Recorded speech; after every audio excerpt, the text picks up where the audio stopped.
Je suis Eric Noël Biake. Je viens du Cameroun et j'ai étudié la topographie à l'école des travaux publics de Boya. Ça fait 2 ans et demi que je suis en Allemagne et je joue au rugby comme rugbyman. J'ai de multiples activités et aujourd'hui je décide de faire un shooting sur ma personne et les activités en cours, présentement ici à Berlin. Je vis à Brandenburg an der Havel, la ville. C'est à 1 heure de Berlin. Et là, j'habite dans un superbe appartement. C'est cool. Mais la situation quotidienne de la ville me pousse aujourd'hui à faire ces documentaires. Il est très important pour moi, en tant qu'immigré, ici en Allemagne.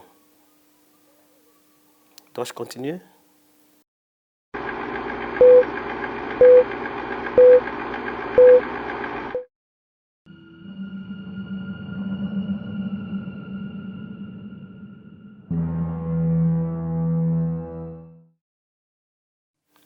Je suis un réfugié, j'ai fait une demande d'asile ici et la procédure marche toujours, est toujours en cours, même si ce n'est pas,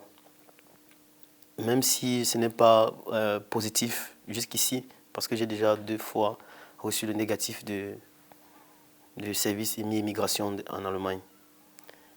Et j'essaie d'être tout le temps occupé pour ne pas plonger ou dépresser, pour ne pas plonger dans ce que moi personnellement j'appelle la partie noire ou la partie invisible de la vie en Allemagne.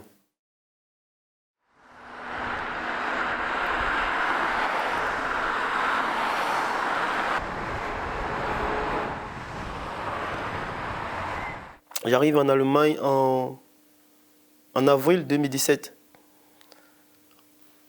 En plein dans la procédure d'asile, quelques mois après, 6 mois par là, je reçois une lettre, je ne comprends même pas encore l'allemand, et je reçois une lettre qui me dit, voilà, tu dois laisser le pays, tu dois partir, parce que ton asile n'a pas été accepté. Mais en contrepartie, j'ai reçu un document d'une validité de 3 mois, et je ne comprenais pas, il y avait une certaine confrontation entre les papiers, parce qu'il y a une lettre qui disait que je dois partir, il y a un autre papier qui est arrivé pour dire que je suis là. Et là, bon, j'étais en pleine cours de langue, j'avais commencé, ça faisait 1 mois. Et par là, je reste chez moi dans la nuit, en fait dans le Heim. Quand je dis chez moi, c'est entre parenthèses où je dors.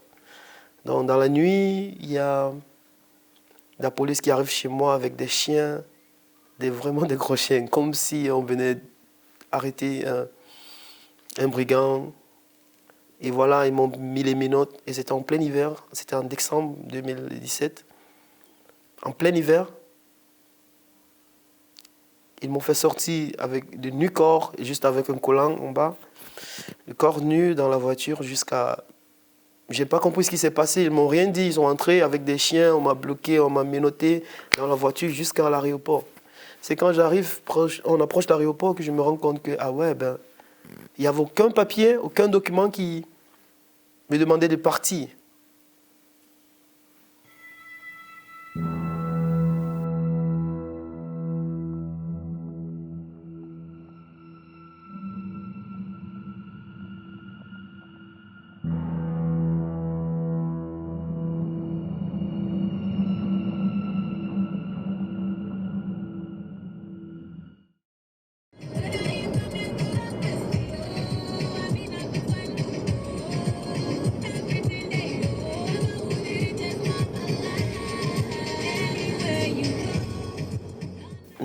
Nach meiner Erfahrung habe ich gemerkt, dass in Brandenburg gibt es viele Diskrimination und die Straße, keine Verbindung zwischen die Geflüchteten und die Bewohner.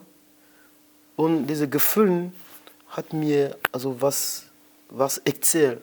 Und ich denke, ein Theaterprojekt, wo man die Geschichte von die Ausländer erzählen kann, es ist sehr wichtig.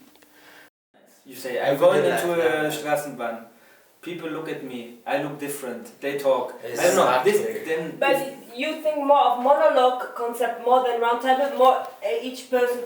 no, the thing from Round table will meet about, let me say, we can get up to 5 to 7 people with different language.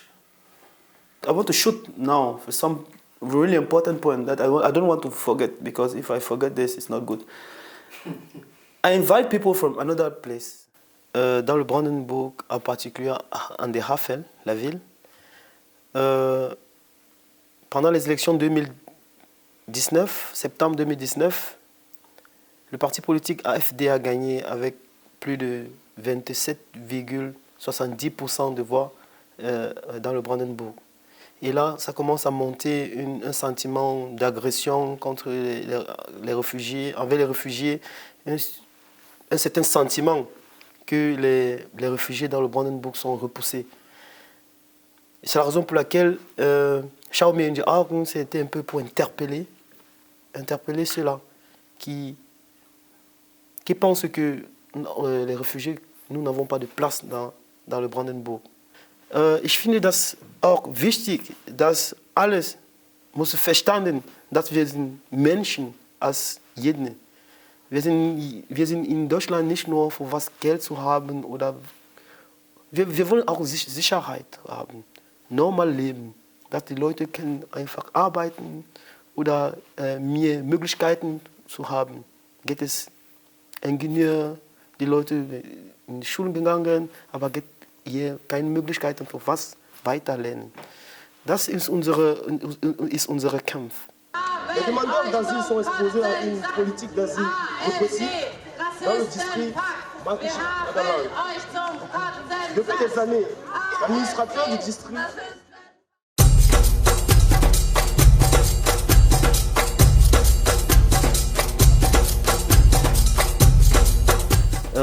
Kiss Cantine.